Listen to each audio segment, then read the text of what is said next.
In the glittering heart of a royal palace, a young maid steps into a world where every glance is measured, and every secret could be her ruin. When the prince, accustomed to having all he desires, moves to claim a kiss, she meets him with a warning that halts him in his tracks. If you kiss me, you'll regret it. What begins as defiance ignites a dangerous game of pursuit, where power, pride, and an unspoken truth threaten to change both their destinies forever. The morning had the brittle chill of early March, the kind that seeped beneath wool and bone.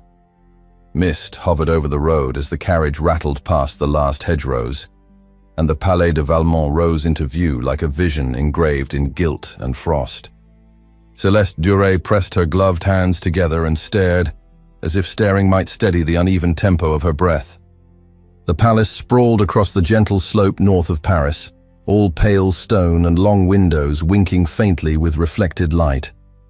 The world here seemed measured and precise, from the clipped yew trees to the symmetrical flights of steps, as if even nature had been asked to mind its manners. At the gates, liveried guards admitted the carriage with the indifference of those who see splendor daily. The courtyard within was already awake, ringing with the controlled bustle that prefaced a grand evening. Footmen crossed from one wing to another with crates of crystal, a gardener shook dew from cut branches destined for flower arrangements, and a line of scullery boys hurried toward the service entrance, faces pink from the cold. Nothing dawdled, nothing lingered. Even the pigeons took wing as if following unspoken orders. When Celeste's boots touched the stone, her legs felt at once too light and too heavy. She lifted her trunk only a few inches, before a maid with rolled sleeves and quick hands relieved her of it, nodding toward a low door tucked beside an arch. Inside, the air warmed and thickened with familiar scents: soap, starch, beeswax, the faint roast of something turning on a spit far away. A bell rang from some hidden corridor, its note crisp as a pebble dropped in water, and Celeste's guide moved faster. They wound down a passage whose walls bore genteel scars, arras of polish upon polish, small nicks with softened edges, until the corridor widened and disgorged them into the servants' hall. Madame Lefebvre was waiting there as if she had anticipated the exact second Celeste would arrive. Her presence drew the frenetic energy of the room into neat lines. She was not tall, yet everything about her seemed unwavering, from the straight set of her shoulders to the clean knot of her dark hair. She could have been carved from discipline and dressed in authority. Without flourish or welcome, she looked Celeste over, not unkindly but thoroughly, as though inventorying a new addition to a well-ordered household. Celeste stood very still. She knew better than to fill silence with explanations. She kept her eyes at a respectful level and wondered if Madame Lefebvre could hear how fast her heart was moving. The housekeeper's instructions came in a clear, efficient stream. Duties would begin at once. The palace was receiving an ambassador that night, and every inch of marble and velvet must reflect the dignity of the host. There were linens to be boiled and pressed, fires to be tended in rooms that had not seen guests in months, stair runners to be beaten and returned before anyone from the upper floors set a foot on them. Much would be asked, and little would be said about it. Here, one worked as if the walls themselves were watching. When Madame Lefebvre spoke of the private quarters, however, she paused long enough for emphasis to cool the air. Discretion was not a suggestion, but a rule cemented by the very foundations. Those who kept their observations to themselves thrived. Those who did not drifted away and were not spoken of again. Celeste felt the meaning of that settle like a cloak, too heavy to shrug off, too necessary to refuse. Then came the first task. Celeste was to deliver fresh linens to the rooms of Prince Adrien de Valmont, and to ensure that the bed linen and table napery were of the correct number and fold. She was told which corridor to take, which door to use, and at what angle to set the newly laundered pile so the prince's valet could reach it easily, without disturbing the arrangement of the room. The words themselves were simple. The weight carried behind them was not.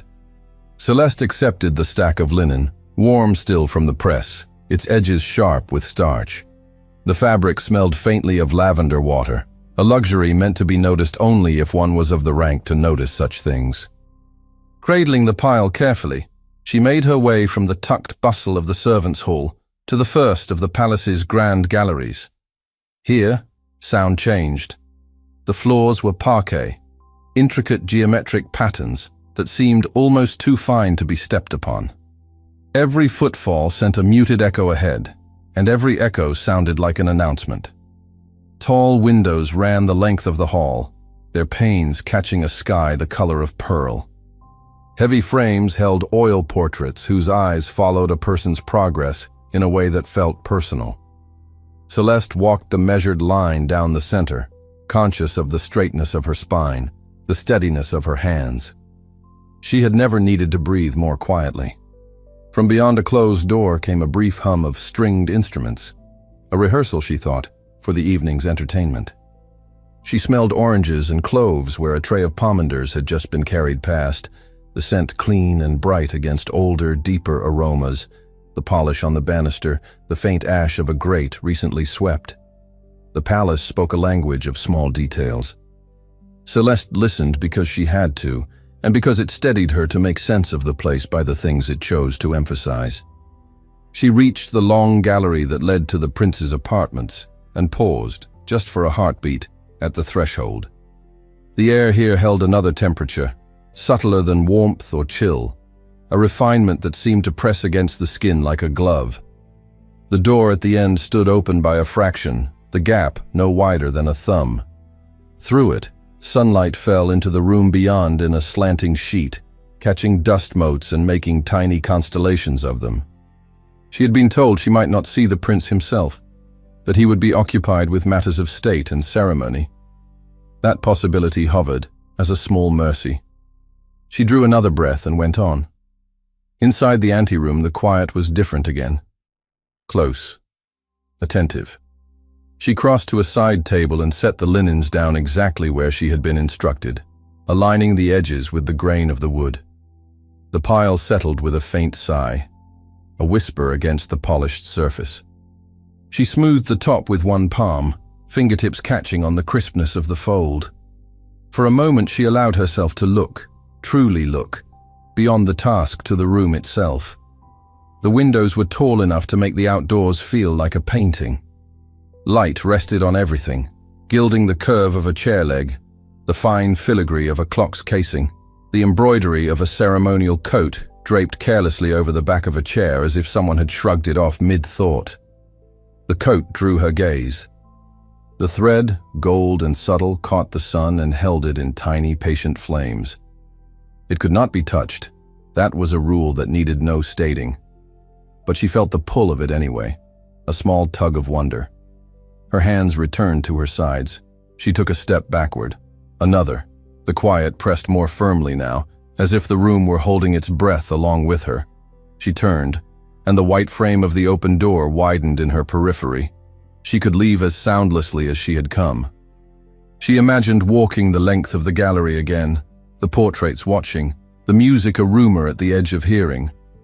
The doors closed, not slammed, closed with deliberation, two halves meeting with the soft finality of a secret being decided. The sound reached into her and plucked at something taut. She pivoted so fast that the hem of her dress rasped against the floor, her pulse lifting and punching at her throat. The room was the same and not the same. The light still lay across the carpet, but it seemed to lie heavier. He was there, close enough that the air around him felt changed, as if it understood it had been tasked with carrying his presence and had become denser for the honor. He did not move to the side or dip his head in courteous apology. He simply occupied the doorway, precise and unmoving, and in doing so, he occupied the exit as well. His attention fixed on her, as if fastening a clasp. Celeste did not drop her gaze.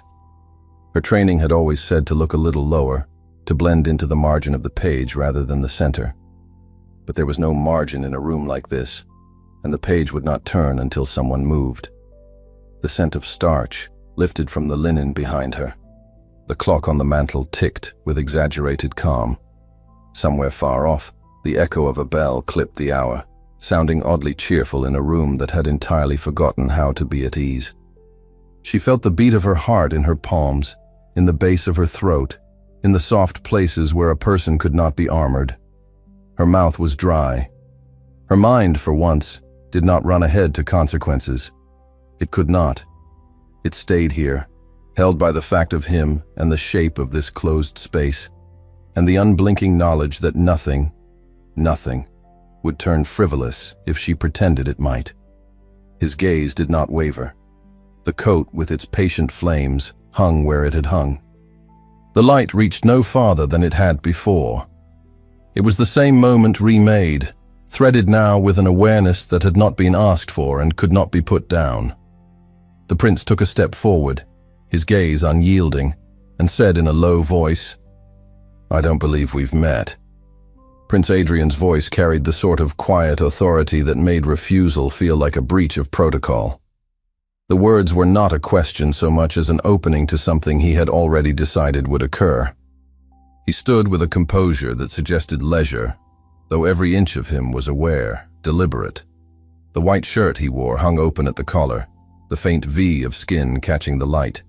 The sleeves were rolled once, just enough to expose the sinew in his forearms, the movements of his hands as unhurried as if time itself bowed to his will. Celeste's fingers curled slightly at her sides. The air in the room was no different than it had been moments ago, yet it pressed warmer against her skin, carrying a faint current of his cologne, an understated blend of bergamot and something darker. The weight of his gaze traveled over her like a slow inspection, taking in the unadorned dress, the neatly pinned hair, the measured stillness she maintained as though it were a form of armor. He began to circle her with a step so silent the floorboards might have been holding their breath. The faint creak of his leather boots was softened by the thick carpet. The sound swallowed almost before it reached her ears. Celeste kept her eyes forward, allowing herself only the smallest turn of her head to follow his movement.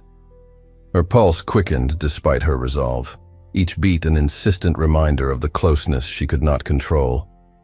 The room itself seemed to conspire with him.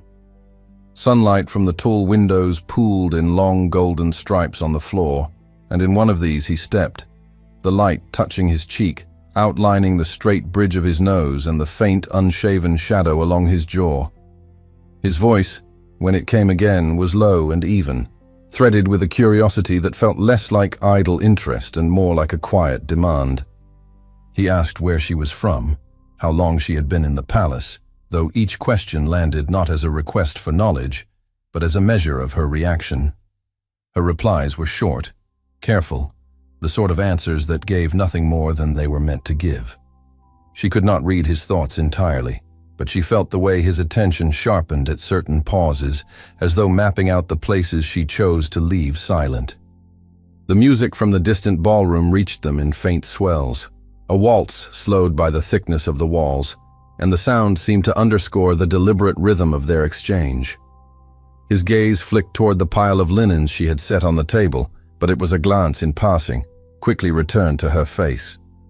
The faint southern lilt in her speech seemed to have caught his notice, for the corner of his mouth lifted in something between amusement and intrigue. He made a remark about it, one she could not quite categorize as compliment or warning, and then closed the space between them with the ease of someone accustomed to having the path cleared before him.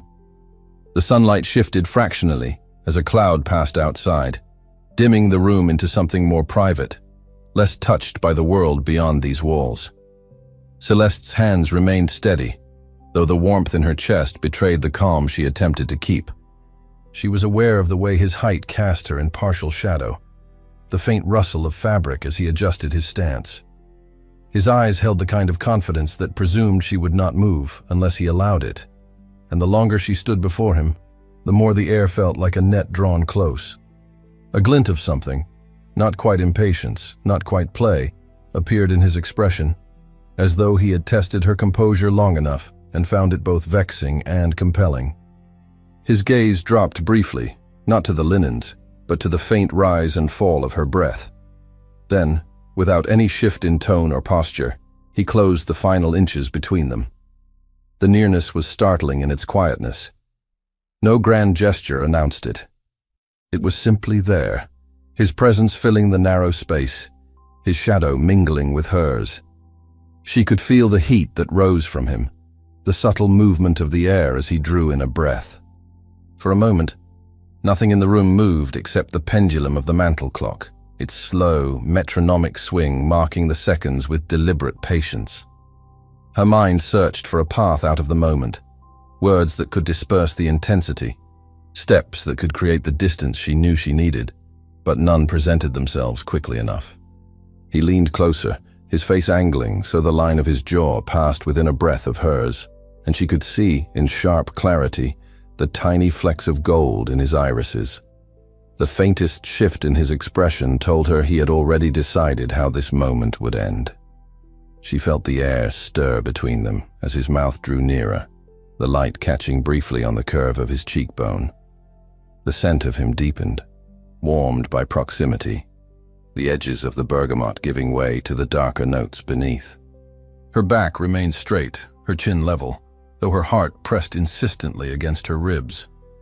The silence grew heavier, the world beyond the door falling away until there was only the steady sound of her own breathing and the poised, deliberate movement of his approach. He leaned in, his mouth inches from hers, and murmured, "I think I shall take what I want." For a suspended heartbeat, the room felt soundless, as if the air itself hesitated to move. His words seemed to linger, deep and certain, a private decree no one else could hear. The shadow of his breath touched her skin before his lips did, carrying with it the faint heat of something unyielding. Celeste did not step back, though every instinct urged her to create distance. Instead, she lifted her chin by the smallest measure, enough to meet his gaze directly. Her voice, when it came, was steady in a way that surprised even her, low enough to draw him closer in order to hear. She told him, without tremor or plea, that if he kissed her, he would regret it.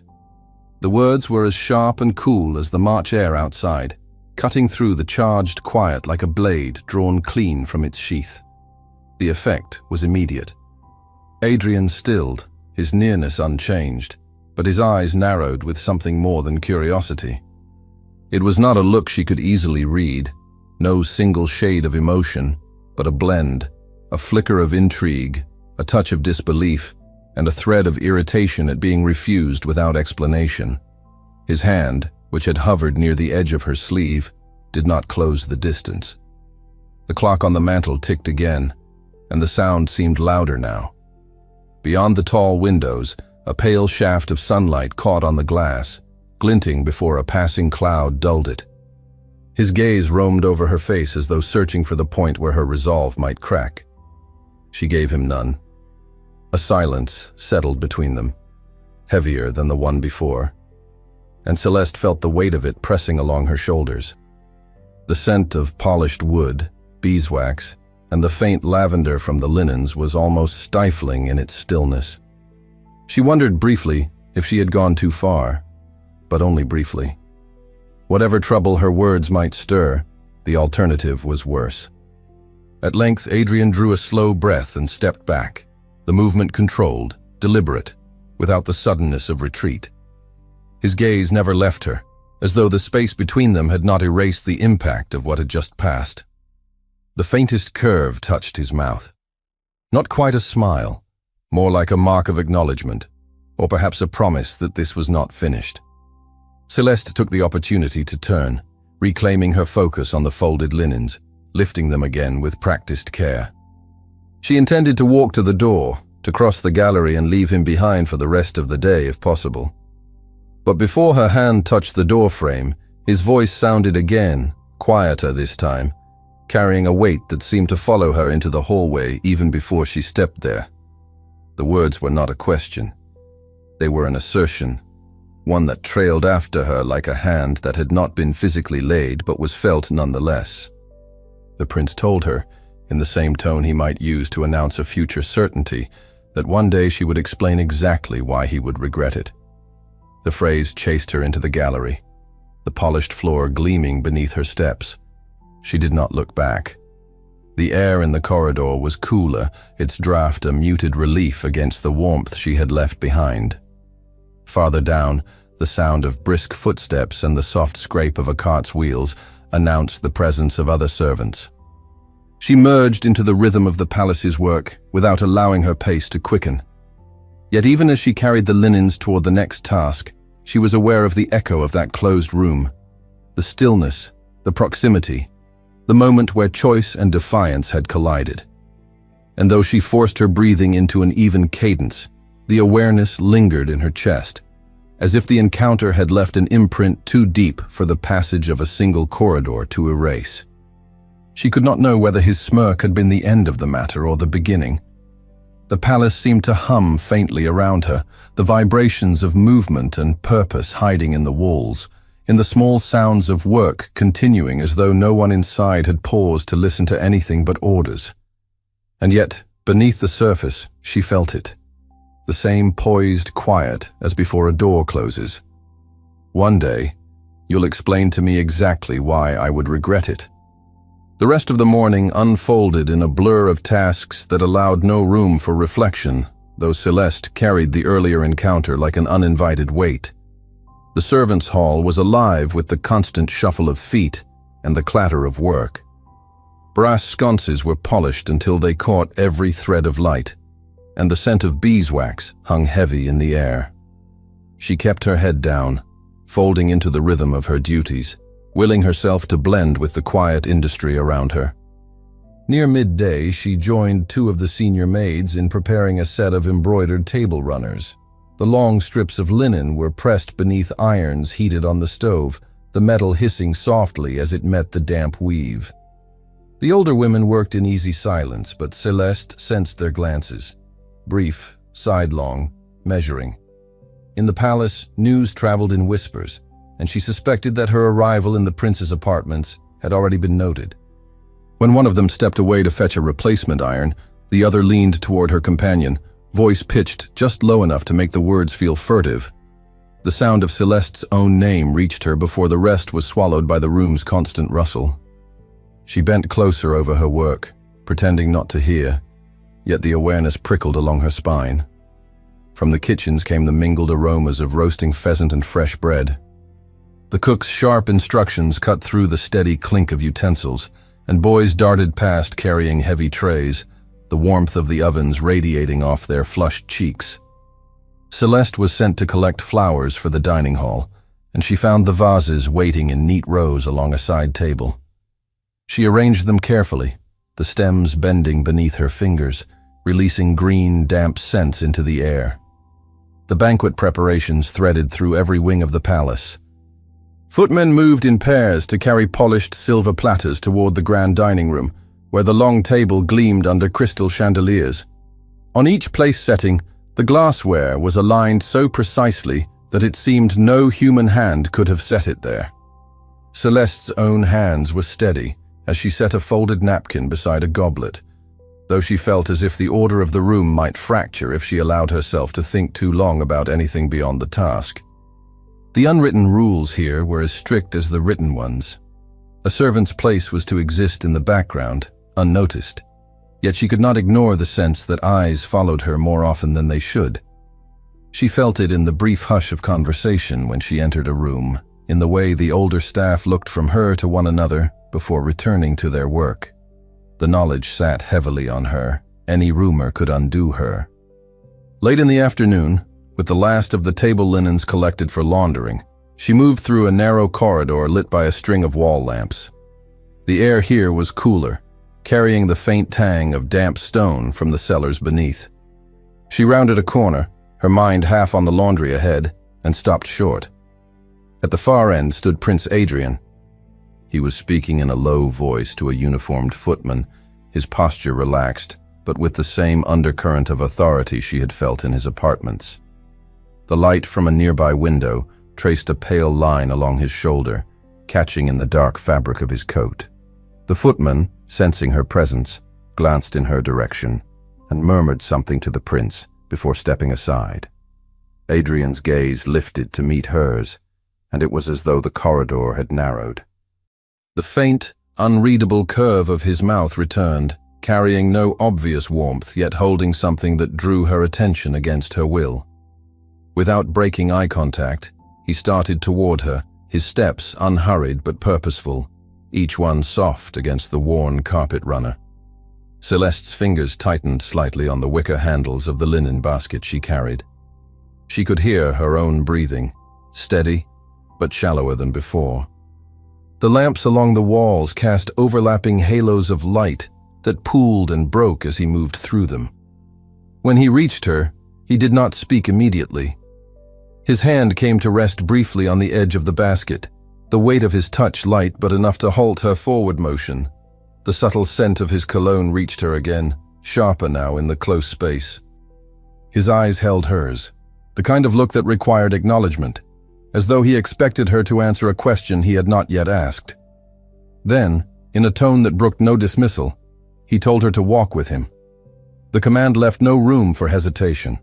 His tone was not sharp, but it carried the kind of certainty that made obedience feel inevitable. Celeste shifted the weight of the basket in her arms and stepped beside him, her pace adjusting to his without thought. They moved down the corridor together, away from the main passage and the soft commotion of the servants' work. Here, the air was cooler, tinged with the faint scent of old stone and the sharper note of polish from the wainscoting.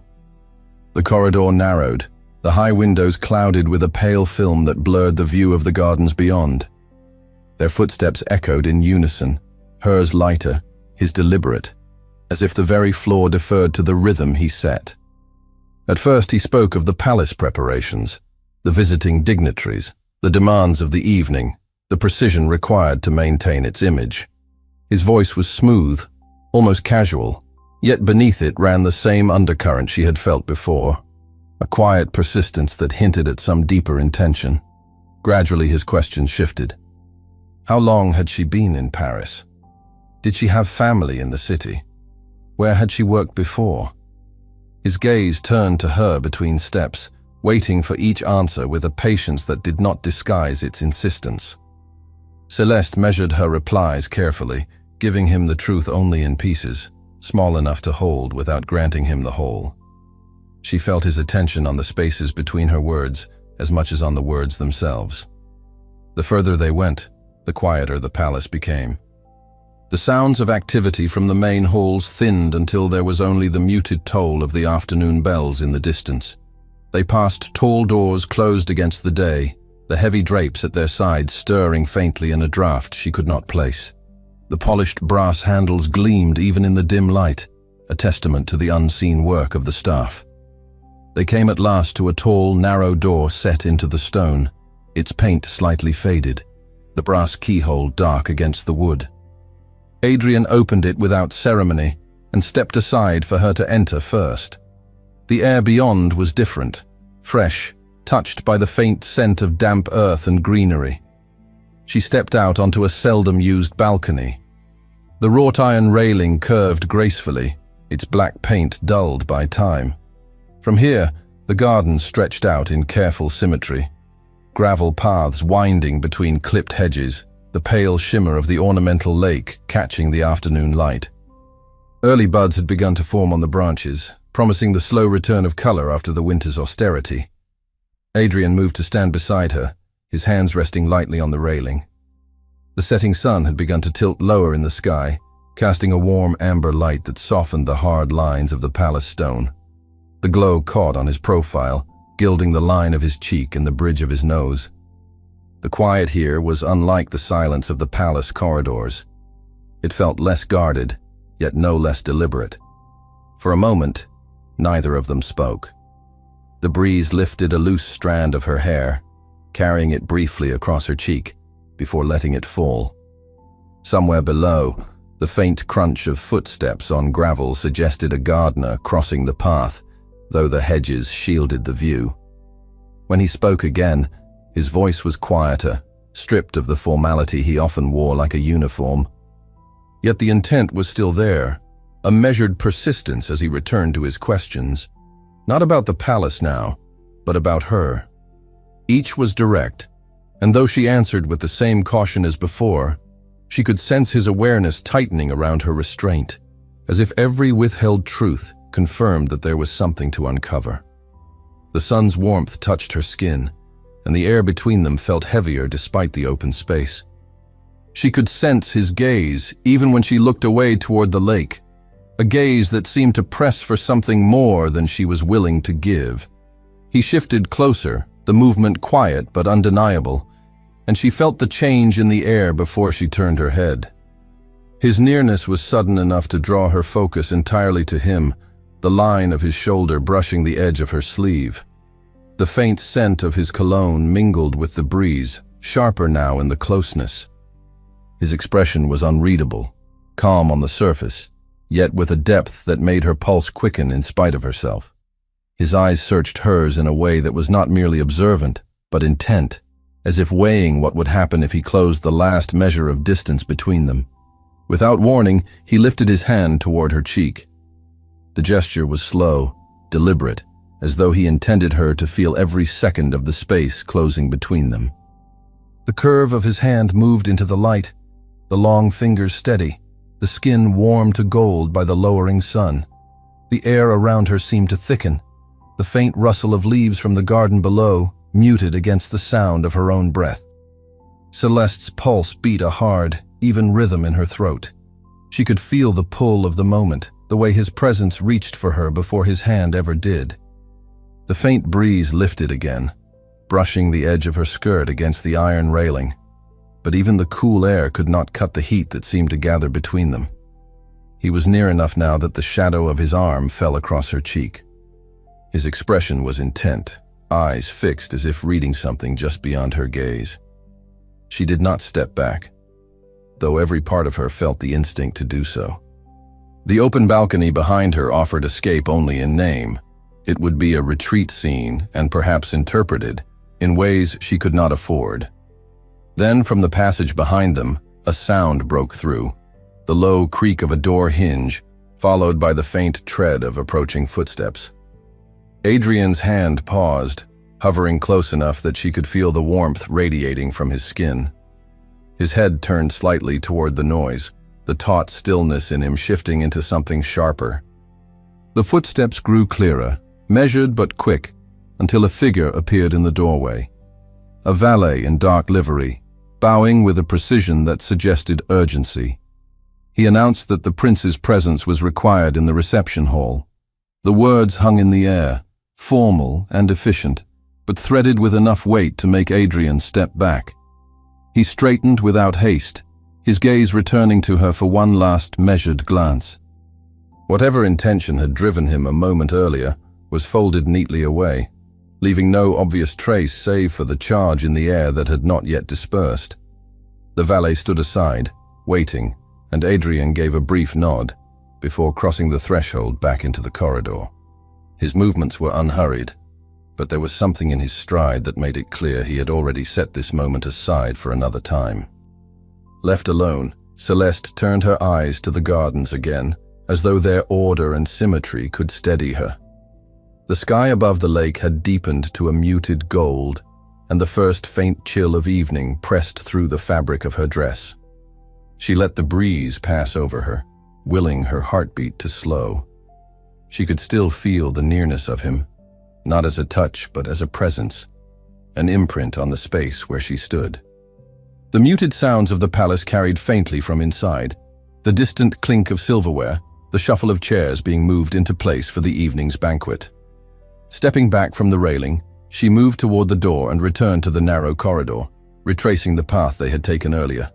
Servants hurried past, carrying trays and baskets, their eyes fixed on their tasks. She kept to the edge, slipping back into the pace of the palace, each step a quiet assertion of control she was determined to keep.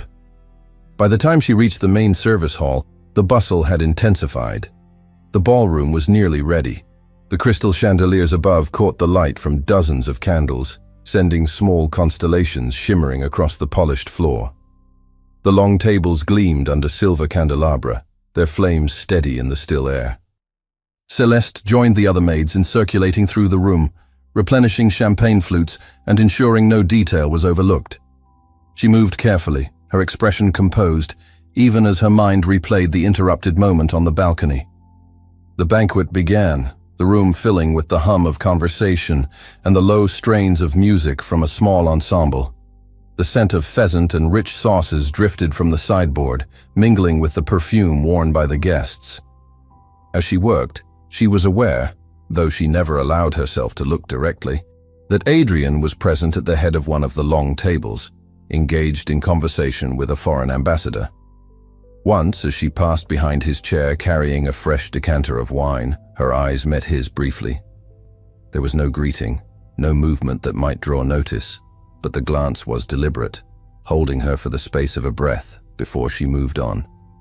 The evening stretched on, marked by toasts and courses served in careful succession. From her place at the edge of the room, Celeste saw the way the prince's attention would shift subtly, as if tracking her through the ebb and flow of the gathering. When the final toast was raised, crystal catching the golden light, the guests applauded politely before beginning to rise from their seats.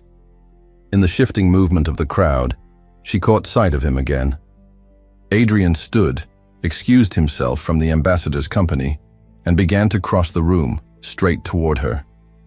The movement of the crowd seemed to part for him without effort, the shifting tide of silks and black coats bending subtly around his path. Adrian crossed the ballroom with the unhurried certainty of someone who never needed to press for space. His eyes never left her, and each step drew the air tighter in her lungs. Celeste adjusted the tray in her hands, though it was already empty, using the small act to steady herself. The hum of voices dulled against the sharper awareness of his approach. She could hear the faint rasp of his boots on the parquet floor beneath the overlapping murmur of guests exchanging farewells.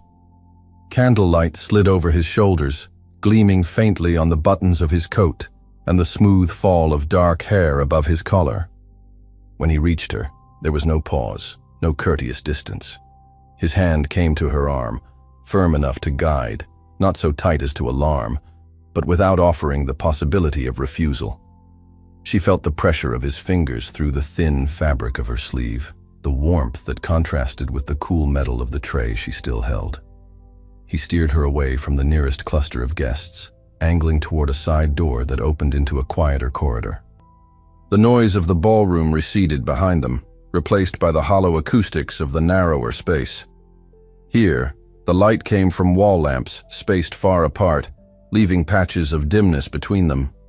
The cool air carried a trace of damp from somewhere deep within the stone.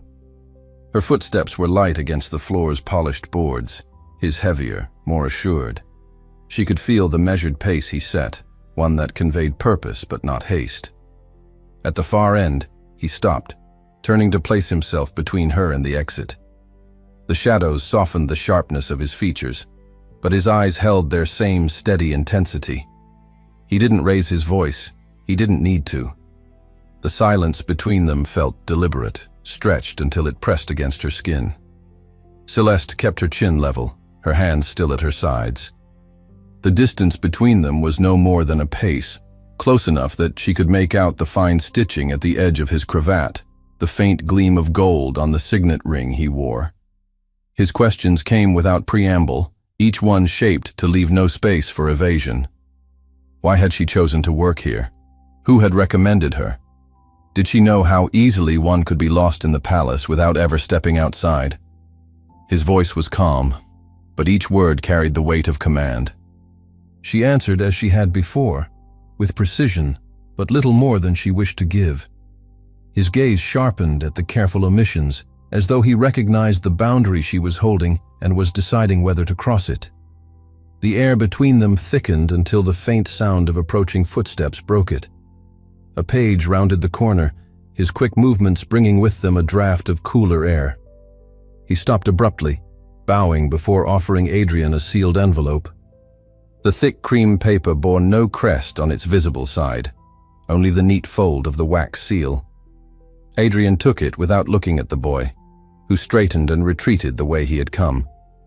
The prince's eyes dropped to the letter for a moment, scanning the surface as though weighing its importance without yet breaking the seal. The change in his expression was subtle, but unmistakable, a tightening around the mouth, a fractional narrowing of the gaze. He slid the envelope into the inner pocket of his coat before lifting his eyes to her again. Whatever the letter contained, it had not lessened his intent. The line of his shoulders remained set, the focus in his expression undisturbed. Without offering explanation, he told her they were going somewhere else. His tone left no question of whether she would follow. He set the pace without haste, yet each step felt precise, carrying them deeper into the quieter reaches of the palace. The sound of their footsteps shifted as the corridor gave way to a wing where thick carpets muffled the tread. Heavy tapestries hung along the walls, the rich weaves depicting scenes of hunts and battles from centuries past. The air was warmer here, the silence heavier, broken only by the faint hiss of a draft moving somewhere behind the fabric. Celeste kept her eyes forward, taking in the subtle changes in the architecture. The darker wood of the paneling, the older style of the carved door frames.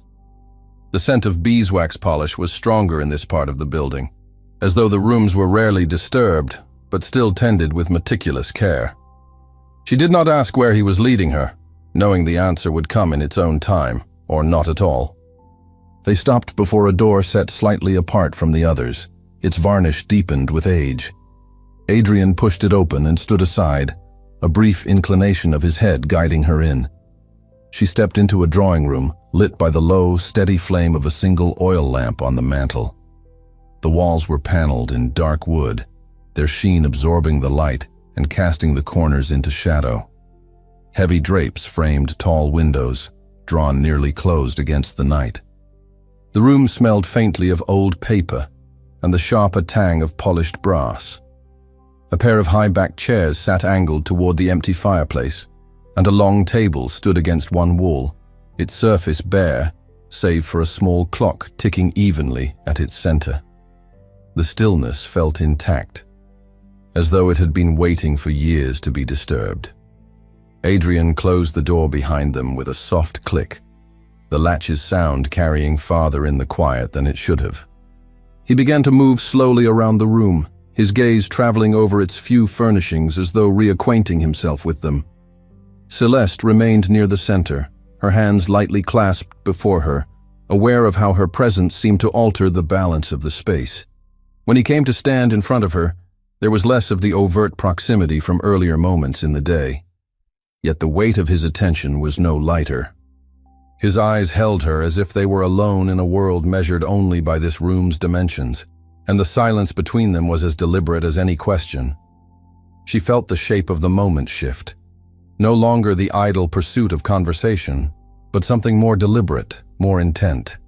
Her heartbeat marked each second as he searched her expression, his own unreadable except for the quiet insistence behind it. The ticking clock on the table seemed louder now, marking the stillness like drops of water into a deep pool. Beyond the drawn curtains, the night pressed close to the glass, hiding the gardens and the rest of the palace from view. Before she could speak, a sharp knock at the door cut through the quiet. Adrian's gaze did not leave hers at once. The pause was long enough to feel weighted with a decision.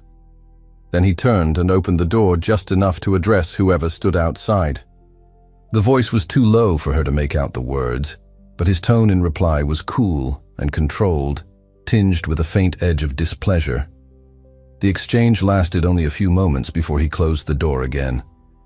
When he turned back to her, there was a different set to his expression, more resolute, as if something had just confirmed a suspicion. He crossed the space between them in a few measured steps, the lamplight catching on the line of his jaw, deepening the shadow beneath his cheekbone. His voice, when it came, was quiet, but certain, carrying no trace of hesitation. He told her that he had just learned something about her past, and that he intended to confirm it that very night. The room seemed to contract around his words, each one deliberate and heavy enough to linger. For a moment, Celeste stood without speaking, feeling the weight of the lamplight on her face, the faint warmth from the mantel drifting against the still air. Adrian's gaze held hers, expectant but patient in the way of someone certain that time would yield the truth. He moved to the door and opened it fully this time, gesturing for her to follow. The corridor outside felt cooler, the change in temperature brushing over her skin like a breath of wind. They walked side by side, his stride measured, hers matched to his despite the questions coiling inside her. The deeper they went into the palace's outer wings, the quieter it became. The muffled hum of servants at work faded to nothing but the low creak of wood underfoot and the faint rustle of Adrian's coat as he turned each corner. The sconces along the walls burned lower here, their light softening into a golden haze that left the edges of the hallway in shadow. A tall door opened onto the gardens. The night air was cool and damp, scented with turned earth and the faint sweetness of early blossoms. The moon cast pale light over the clipped hedges and the white gravel paths, making the ornamental lake shimmer faintly in the distance. They followed one of the narrower walkways, the crunch of gravel under their steps loud in the stillness. The garden walls seemed to shelter them from the world beyond, the high hedges forming corridors of their own. Adrian led her toward a smaller building nestled against the east side of the palace. A wing she recognized but had never entered. Its windows glowed faintly from within, and when he opened the door, the air shifted to the dry, aged scent of parchment and leather. Inside, the corridor was lined with shelves stacked from floor to ceiling. Volumes bound in worn calfskin leaned against bundles of tied letters, and the light from a few well-placed lamps cast long shadows between them. Their footsteps echoed softly on the stone floor, the sound absorbed quickly by the dense walls. Adrian stopped before a row of ledgers, scanning their spines with a practiced eye.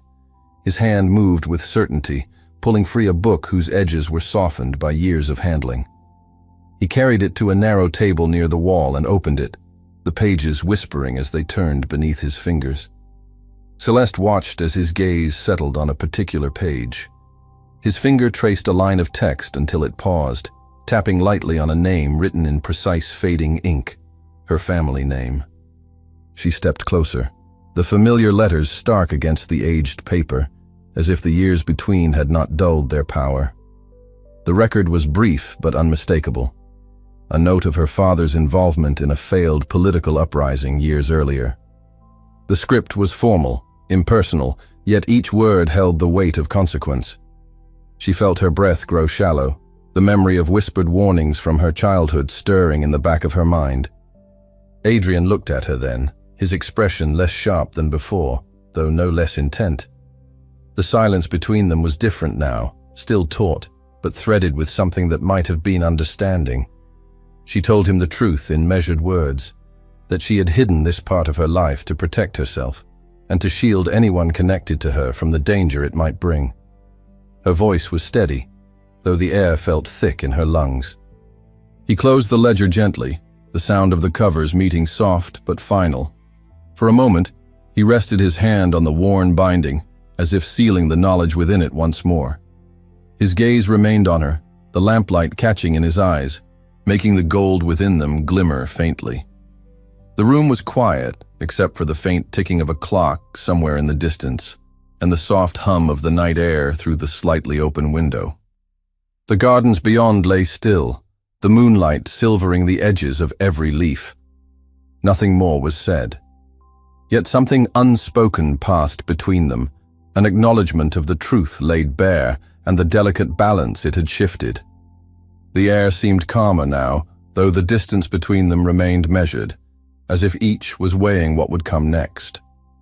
The first light of morning lay pale across the gardens, turning the dew into a scatter of silver drops.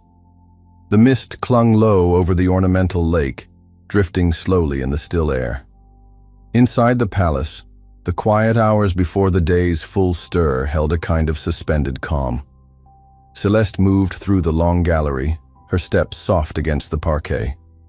The tall windows drew in the morning light, painting the floor in narrow bands of gold. Beyond the glass, lilacs had begun to bloom, their faint fragrance slipping in through an open pane. She carried a folded stack of table linens, the starch in them still sharp from the press, the scent of lavender water rising faintly with each step. Her mind was not on the linens. Fragments of the previous night moved through her thoughts. The pages of the ledger, the cool air in the archives. Adrian's gaze fixed on hers as the truth had been spoken aloud. There had been no promise in that moment, no threat either.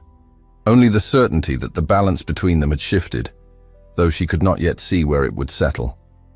The sound of footsteps reached her, before she saw him. Adrian appeared at the far end of the gallery, his coat unbuttoned, the light catching faintly on the edges of the dark fabric. His presence changed the air as it always did, a quiet command that was felt before it was heard. They met in the center of the gallery, the silence between them carrying more weight than words. He looked at her as if measuring not what she would say, but what she would allow herself to feel. The pale light softened the lines of his face, catching on the faint shadow of stubble along his jaw. Without speaking, he fell into step beside her, and they walked toward the far windows, where the gallery opened to a view of the east gardens. The gravel paths were still empty, the clipped hedges casting long shadows across the grass. A pair of white doves circled above the lake before settling on the balustrade, their feathers bright against the stone. At the last window she stopped, resting her hands lightly on the sill. The air drifting in was cool and clean, touched with the scent of lilacs. Adrian stood close enough that she could hear the sound of his breath, steady and even, as if he had chosen this moment for something he had carried in his thoughts for longer than he would admit. Their conversation began quietly, shaped by the kind of honesty that only comes when the usual barriers have been worn thin. They spoke of trust, of the cost of truth, of the ways life in the palace demanded silence even when silence came at a price. Her words were deliberate, but there was no attempt to hide the weight behind them. His responses were measured, his tone steady, yet she felt the sincerity in each one. The space between them closed, not abruptly, but with the slow inevitability of a tide. His gaze did not waver, and she found herself holding it without the instinct to look away. The sounds of the palace were distant here, muted by the thick walls and the early hour. Only the rustle of leaves in the garden broke the stillness. When he reached for her, it was without hesitation. His hand came to rest lightly against her cheek, the warmth of his skin a contrast to the cool air. She did not step back. Her breath deepened, though her posture remained steady. The faint trace of bergamot from his cologne lingered in the space between them, familiar now, though no less arresting. His eyes searched hers, not with the probing intent of earlier encounters, but with something quieter, more deliberate. The nearness carried no demand, only the weight of a choice offered. When his lips touched hers, it was not the taking he had once implied. It was an asking, one she answered without words. The contact was gentle at first, as if testing the truth of the moment, before deepening with the certainty of something neither of them had planned but both had reached. The warmth of it unfolded slowly, matched by the steadiness of his hand at her cheek, and the stillness of the gallery seemed to hold its breath around them. The world outside the tall windows went on unchanged, the mist lifting from the lake, the doves preening in the growing light, the lilacs swaying faintly in the breeze. But for them, the moment was complete, suspended, as if nothing beyond it could press its way in. Thank you so much for listening to this story all the way to the end. We hope it moved you as much as it moved us while telling it. We'd love to hear your thoughts. Leave us a comment telling us where you're listening from and what you like the most. Rate this story from 0 to 10. What score would you give it? If you enjoyed this story, don't forget to subscribe to the channel and leave a like as a show of support. That really motivates us to keep creating and sharing more stories full of emotion and life lessons. And before we go, we want to remind you that an exciting and heartwarming story recommendation will appear on the final screen. If you'd like to enjoy it, just click on the video. Thank you once again for being here, and we'll see you in the next story.